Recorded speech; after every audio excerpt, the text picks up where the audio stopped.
San Vicente de Lerins, el conmonitorio. ¿Quién es San Vicente de Lerins? Lo dice aquí. San Vicente de Lerins es el más conocido de los monjes escritores de Lerins. Ha quedado claro. Poco sabemos de su vida. Vale. Lo que sabemos es que es un hombre que murió antes, lo dice ahí, antes del 450, siglo V, vive en el IV, un autor del siglo IV, y sabemos de él, conservamos esta obra, el conmonitorio, ¿sí? Es una genialidad de obra maravillosa, súper importante acerca de cómo distinguir la verdadera doctrina, ¿sí? Y aquí da criterios sobre cómo seguir a los padres, ¿no? Cuando, digamos, los padres deben ser tomados como tales. Y, bueno, es una maravilla. San Vicente de Lerins, el conmonitorio. Y lo traigo porque él se plantea una cuestión muy interesante, y es ¿por qué Dios permite las herejías, las enseñanzas falsas? ¿Por qué Dios permite eso? Y lo leo, ¿no? Lo resaltado en morado. Decíamos, pues, más arriba, que en la iglesia de Dios era una tentación para el pueblo el error del maestro, y una tentación tanto más grave cuanto más docto era el que erraba. Es una tentación. Vale, hay una tentación ahí. Y lo comprobamos en primer lugar. Bueno, paso al segundo texto señalado en morado. Este asunto, en verdad, es de gran trascendencia. O sea, es interesante reflexionar sobre esto. Y son muy útiles sus enseñanzas, de muy útiles enseñanzas y muy digno de ser recordado. Esto es algo de lo que hay que hablar. Y que una y otra vez, de hecho yo ya he hablado de esta cuestión de la responsabilidad personal, ya he citado esto del examinemos todo en vídeos anteriores, pero me parece que es súper importante. Y no me parece solo a mí. Hace 1500 años le parecía muy interesante también a un santo padre de la iglesia, San Vicente de Lerins. Y dice que una y otra vez debemos inculcar e ilustrar acumulando ejemplos para que todos los católicos de veras, todos los auténticos católicos, todos los que quieren ser católicos de verdad, aprendan a escuchar a los doctores con la iglesia. Que aprendas a escuchar a los doctores con la iglesia y no a desertar de la fe de la iglesia con los doctores. Grande, grandísimo. Gracias, San Vicente. Vamos a ver cómo lo explica. Vamos ahí, a ver, que se cargue. En el capítulo 10 del conmonitorio de San Vicente de Lerins dice, pero alguno se preguntará, ¿por qué, pues, permite Dios con tanta frecuencia que personas eminentes y constituidas en autoridad en la Iglesia anuncien doctrinas nuevas a los católicos? Pregunta acertada y digna de ser estudiada con especial diligencia y detenimiento. Esto es algo que hay que tratar, esto es algo importante. En este caso, en el caso mío de esta semana, no estamos hablando de que alguien anuncie doctrinas nuevas, no estamos hablando de herejías, no estamos hablando que no. Estamos hablando de un pequeño error acerca de una cuestión que no es de las más centrales, ¿vale? Que es que si los hábitos, los carismas pueden ser hábito o no. Ya está. Vale. Pero a lo que voy es, lo va a explicar ahora, ¿no? Dice, vamos a responder a esta pregunta, ¿por qué Dios permite con tanta frecuencia que personas eminentes y constituidas en autoridad en la Iglesia anuncien doctrinas nuevas a los católicos? ¿Por qué? Vamos a responder no con nuestro propio ingenio, dice San Vicente, sino con la autoridad de la ley divina y con las enseñanzas del magisterio eclesiástico. Oigamos a este propósito al santo Moisés y díganos él, ¿por qué a veces se permite que doctos varones, llamados también profetas por el apóstol, en atención a su ciencia, propalen nuevos dogmas que el Antiguo Testamento acostumbró a llamar con el lenguaje alegórico de dioses extraños, ya que los herejes tributan a sus propias opiniones el mismo culto que los gentiles a sus dioses? Vale, vamos a responder a esta pregunta. ¿Por qué Dios permite que se enseñen cosas falsas en la iglesia? Y dice, lo vamos a responder con Moisés. Vamos a ver qué dice Moisés. Lo dice más adelante. ¿Y por qué? Pregunto. ¿No prohíbe Dios enseñar lo que prohíbe oír? ¿Por qué no prohíbe Dios enseñar las doctrinas que Dios no quiere que aceptemos? Y en cursiva está citando a la Sagrada Escritura. Porque os prueba el Señor vuestro Dios. Es una tentación que Dios permite para poneros a prueba. ¿Para qué? Para que se vea si le amáis a Él o no, de todo corazón y con toda vuestra alma. Dios está probando nuestra fidelidad. ¿Por qué puede que no estemos siendo fieles al Señor? Aunque no nos estemos apartando de la fe verdadera, ¿eh? Podemos no estar apartándonos de la fe verdadera y no estar amando al Señor con todo nuestro corazón y con toda nuestra alma. Está pues más claro que la luz del día, porque a veces tolera la divina providencia que ciertos maestros eclesiásticos prediquen nuevos dogmas para probaros el Señor vuestro Dios. Y ahora lo explica. Y en efecto, gran tentación es que aquel a quien tú tienes por profeta, por discípulo de los profetas, por doctor y sostenedor de la verdad, y a quien te has adherido con suma veneración y amor, de pronto comience a introducir furtivamente errores perniciosos que no puedas descubrir rápidamente, ofuscado con el prejuicio de la enseñanza anterior, ni te atreves a condenar resueltamente, ligado con el afecto a tu antiguo maestro. Ahí se acaba. Es genial. Dios quiere probarte. ¿En quién crees? ¿En Dios o en tu maestro? ¿A quién eres fiel? ¿A la iglesia o a tu maestro? Dios quiere probarte. ¿A quién eres fiel? Porque ocurre a veces. Voy a intentar subrayar aquí. A ver. Voy a intentar subrayar. Vale. A veces tenemos a algunos por profetas, discípulos de los profetas, por doctores y sostenedores de la verdad. Y les damos tanto valor a sus enseñanzas que nos adherimos, nos atamos a ellos con veneración y amor. No es malo adherirnos con veneración y amor, pero ese amor y esa veneración se pueden desordenar de manera que acabemos restando veneración y amor a Dios para dársela a nuestro maestro. ¿Sí? Y entonces estamos ofuscados con el prejuicio de la enseñanza anterior. Como esta persona me ha enseñado anteriormente cosas muy buenas, lo que venga después tiene que ser también muy bueno. Lo hemos visto en el canal de YouTube ese tan gracioso, en el que dice, no, yo puedo haberte enseñado 1000 cosas verdaderas y la siguiente puede ser falsa. Pero no, podemos quedar ofuscados, adheridos, atados con una veneración y amor desordenados, que podemos quedar ofuscados con el prejuicio de las enseñanzas anteriores y con miedo. No te atreves, tienes miedo a enfrentarte a una determinada persona. ¿Por qué? Entre otras cosas, porque estás ligado, atado, con un afecto desordenado a tu antiguo maestro. Y Dios quiere probar qué es lo que está pasando en tu corazón. ¿Está pasándote esto? ¿Te has adherido con una veneración y amor desordenados a tu maestro? ¿Te has ofuscado? ¿Estás ofuscado? Tu mente ya no ve la verdad porque estás ofuscado con el prejuicio de sus enseñanzas anteriores. Estás movido por el miedo y el temor. Estás movido por los afectos que te unen a tu maestro. O te mueve el amor a la verdad, el amor a tu buen Dios, que es camino, verdad y vida. Solo Él. Ningún maestro es camino, verdad y vida. Ningún otro es Dios. Ningún otro es la verdad. No digo, por si acaso, lo voy a poner en grande para que se me vea bien, no estoy diciendo que el padre Luis Toro sea un hereje. No estoy diciendo que los que le sigan son heréticos, cismáticos, ni nada por el estilo. Pero estoy diciendo que sigas a quien sigas en tu vida, aprendas de quien aprendas, tengas a quien tengas por maestro, por guía, que es bueno tener maestros y guías, ¿eh? Pero, ojo, examinemos. Y planteémonos este ejemplo, ¿no? De las herejías. Planteémonos, ¿por qué detrás de los diversos herejes a lo largo de la historia fueron detrás un grupo de cristianos? ¿Por qué? Porque se adhirieron a él con una veneración y amor desordenados, porque estaban ofuscados, porque estaban ligados con un afecto desordenado a su maestro, porque no amaban a Dios más que a su maestro. Y cuestionémonos, oye, ¿cómo estoy viviendo yo en el presente? No vaya a ser que un día ese que yo tengo por maestro, ojalá, Dios no lo quiera, Dios no lo quiera, por favor. Pero si esta persona mañana enseñase una herejía, ¿qué haría yo? ¿Sería capaz de distinguir, de darme cuenta de lo que está pasando? ¿Sería capaz de renunciar a ese vínculo que tengo con ese maestro?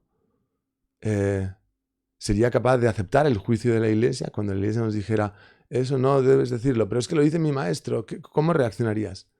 Examínate un momento, examínate un momento. Y como hemos leído antes, San Vicente de Lerins nos va a proponer ejemplos muy buenos. Aquí va a hablar del ejemplo de Nestorio, Fotino y Apolinar. Yo en concreto me voy a centrar en el de Nestorio y Apolinar aquí, luego vamos con otro.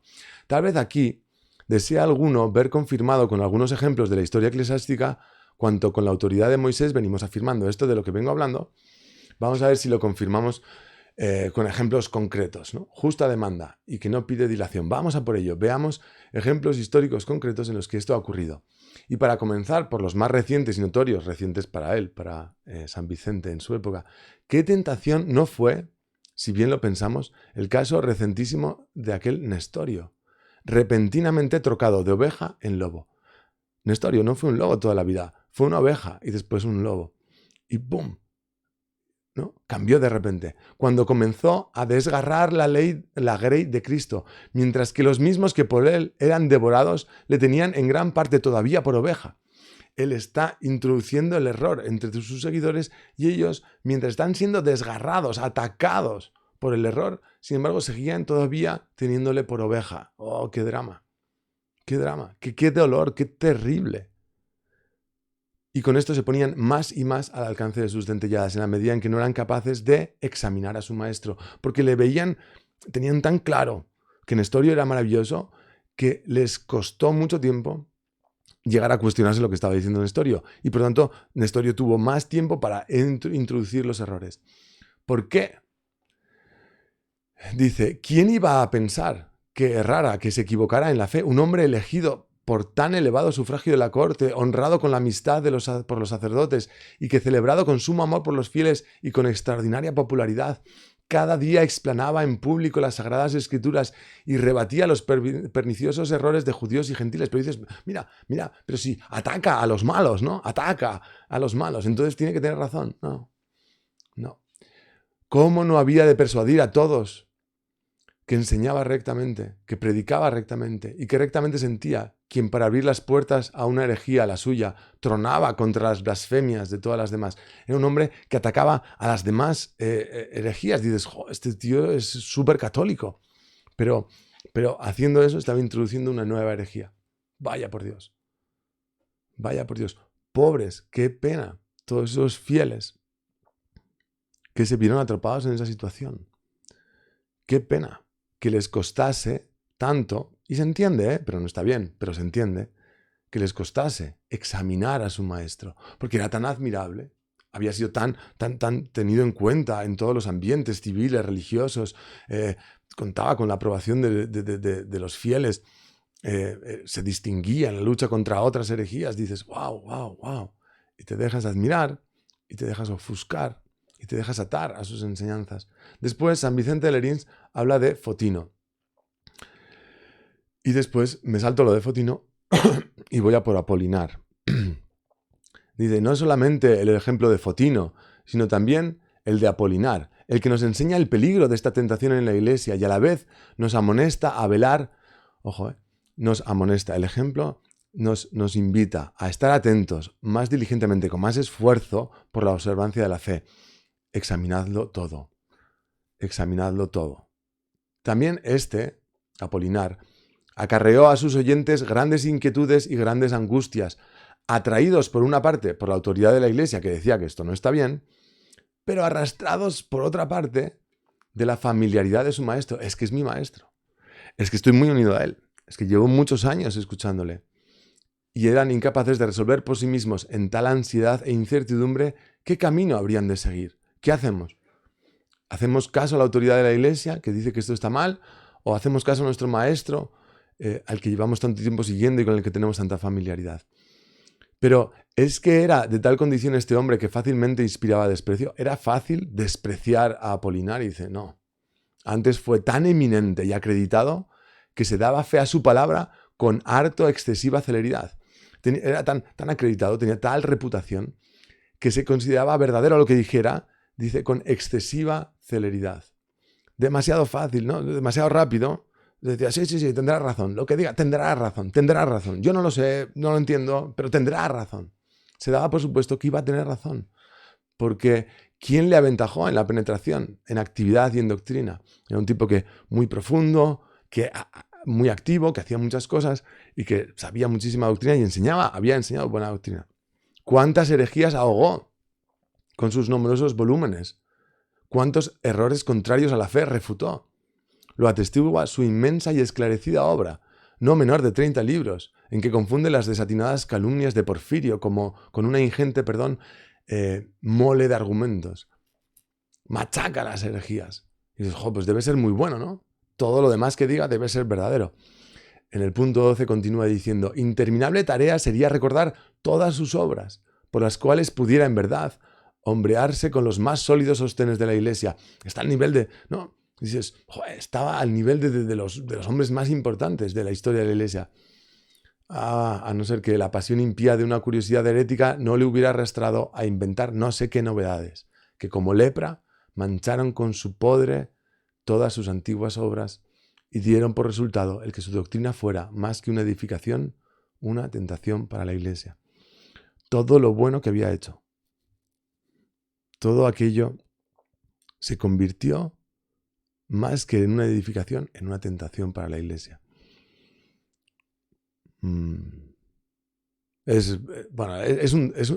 Cuando examinamos la historia de la Iglesia y vemos la historia de las herejías, es un drama, es muy triste. Es triste que haya hombres como Apolinar, como Fotino, que enseñen el error, pero es muy triste que ninguna de estas herejías habría pasado a la historia, a no ser que muchos fieles les hubieran seguido. Y aquí es lo que se está preguntando San Vicente Lerins, ¿y por qué le seguían? Fueron tentados y cayeron en la tentación. ¿Qué tentación? Preferir a su maestro.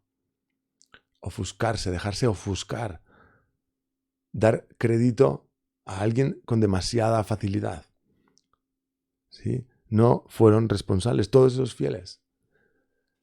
La herejía será famosa por el nombre de quien la inventó, la propuso o la hizo famosa, ¿no? Pero la herejía tiene toda su gravedad por los miles de personas anónimas que se adhirieron a la herejía porque no lo examinaron todo. Qué pena. Es terrible. Y más abajo, aquí va a explicar sus herejías, etcétera. Más abajo, el vídeo es largo, lo sé, pero San Vicente Lerins creo que lo merece. Aquí en el capítulo 17 va a hablar también de Orígenes, otro escándalo en la Iglesia. Este es el fragmento que he leído al comienzo del vídeo. Decíamos pues más arriba que en la Iglesia de Dios era una tentación para el pueblo el error del maestro. Y una tentación tanto más grave cuanto más docto era el que erraba. Mejor es tu maestro, ten más cuidado. Más docto es, más sabe, más impresionante es, más cuidado. Y lo comprobábamos en primer lugar con la autoridad de la Escritura y después con ejemplos de la historia eclesiástica. Hemos citado Deuteronomio y lo hemos visto 3 ejemplos. Esto es, con el recuerdo de aquellos personajes que, habiendo sido tenidos durante algún tiempo como de sana doctrina, al fin, a la postre, cayeron en una secta extraña o ellos mismos fundaron su herejía. Hemos visto esos ejemplos. Este asunto, en verdad, es de gran trascendencia, de muy útiles enseñanzas y muy digno de ser recordado, que una y otra vez debemos inculcar e ilustrar esta cuestión, acumulando ejemplos para que todos los católicos de veras aprendan a escuchar a los doctores con la Iglesia, no a desertar de la fe de la Iglesia con los doctores. Pero entre los muchos ejemplos que en este género de tentación pudiéramos aducir, ninguno creo que pueda compararse al de Orígenes, por el escándalo que causó. Poseía este hombre un conjunto de cualidades tan preclaras, tan singulares, tan admirables, que cualquiera se sentía arrastrado a dar fe a todas sus afirmaciones ya desde el primer momento. Era un tipo tan impresionante que la reacción normal era no sé, fiarse de él, era lo normal. Y dice más adelante, y no se diga que tejió la trama de sus exposiciones con solo una dialéctica de argumentaciones. No es que sus errores se basasen solo en elucubraciones suyas y teorías. Ahora bien, no hubo jamás maestro que hiciera uso de tantos ejemplos de la ley divina. Cuando dice ley divina, se refiere a la palabra de Dios. Este hombre usaba la Biblia.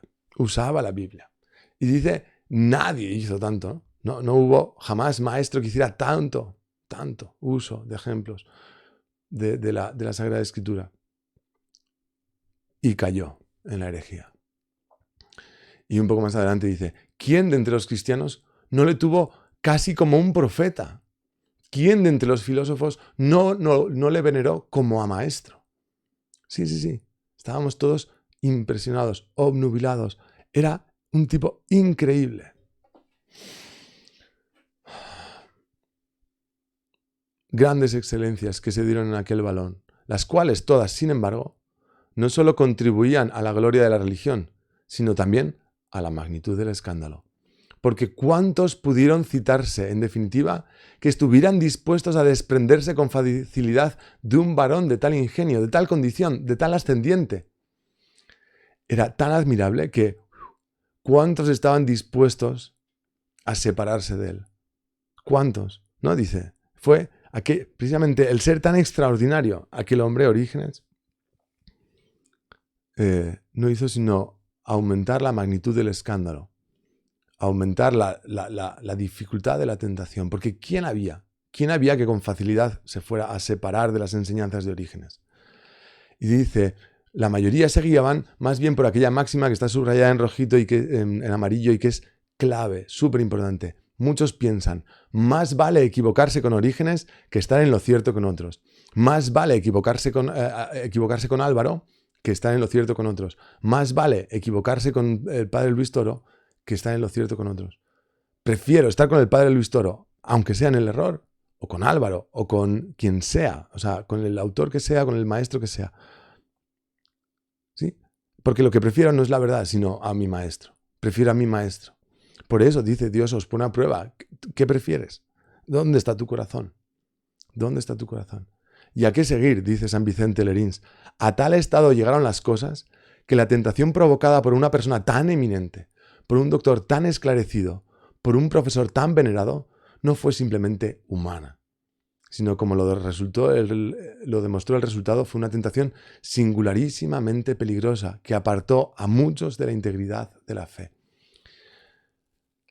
Y aunque ese desorden en los afectos, preferir a mi maestro antes que la verdad, aunque ese desorden no te llevase a ti en concreto a separarte de la integridad de la fe, es un desorden en tu corazón que ofende a Dios. Verdaderamente, continúa más adelante, fue un escándalo, una gran tentación, que la iglesia que se habían entregado a él, que se apoyaba en él por la admiración de su ingenio, de su saber, de su elocuencia, de su vida y de su prestigio, esa iglesia que nada sospechaba de él ni temía nada, confiaban en él, de repente fuese conducida poco a poco e insensiblemente de la religión antigua a la impiedad nueva. Qué escándalo, qué gran tentación que Orígenes, gracias a toda esa admiración que generaba, fuese conduciendo poco a poco sin sospecha de la fe verdadera a la herejía.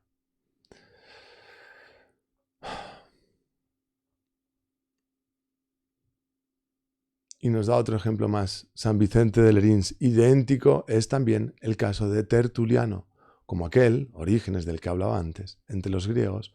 Así es este, sin disputa, el príncipe de todos nuestros autores entre los latinos. Dice, este es el príncipe de los autores latinos cristianos. Era un tipo espectacular. ¿Quién? Lo dice San Vicente de Lerins. ¿Quién más docto que este varón? ¿Quién más versado en las cosas humanas y divinas? Abarcó con la admirable capacidad de inteligencia toda la filosofía y todas las sectas de los filósofos, los fundadores de las escuelas y seguidores, y todas sus enseñanzas, y toda la diversidad de historias y de estudios. Lo sabía todo. Pues no sobresalió tanto por el vigor y por la vehemencia de su ingenio, que cuanto se proponía impugnar o lo asaltaba con su agudeza o lo aplastaba con la mole de su saber, se enfrentaba a alguna postura y lo destrozaba, lo destrozaba. ¿Quién podía hacer cumplido elogio de su decir? Estaba entretejido con tanto y tal rigor lógico que forzaba a adherirse a él a aquellos mismos a quienes no lograba persuadir. Había en él casi tantas sentencias como palabras, tantas victorias como pensamientos. Era impresionante. impresionante, machacaba a todos sus oponentes, los machacaba y defendía la fe y atacaba las herejías. Grande, grande Tertuliano. Y dice, llegó a ser también una gran tentación para la Iglesia. Cuando Tertuliano se separa de la unidad de la Iglesia, precisamente porque había sido tan admirable, tan increíble, tan maravilloso, precisamente por eso fue una gran tentación, un gran escándalo, un gran sufrimiento para Cristo, una gran herida en el cuerpo de Cristo, que es la Iglesia.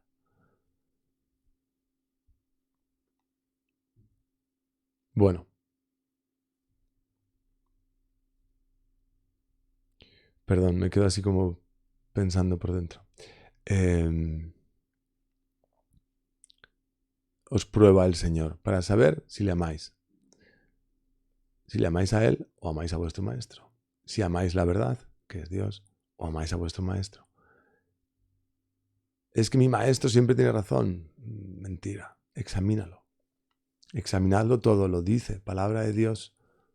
Examinadlo todo. ¿Quién? No, que lo examinen otros. Yo es que no tengo tiempo. Bueno, tienes tiempo para hacer muchas cosas en la vida. Tienes tiempo para ver el periódico, para ver el fútbol, tienes tiempo para ver el Instagram, el TikTok, el Twitter o X que se llama ahora. Tienes tiempo para ver YouTube, tienes tiempo para pasear, tienes tiempo para muchas cosas. Pero yo no tengo capacidad. Bueno, no. Estudia, trabaja, examina, reza. Pero no te evadas, no dejes tu responsabilidad, porque es tuya y serás juzgado por ella. Cuando te presentes ante el Señor juzgará si has sido o no responsable. Tú, no lo que dijo Nestorio o Tertuliano. No, tú qué. Examina todo. Bueno, espero que este vídeo sirva de edificación a todos los que lo vean. Gloria al Padre, al Hijo y al Espíritu Santo.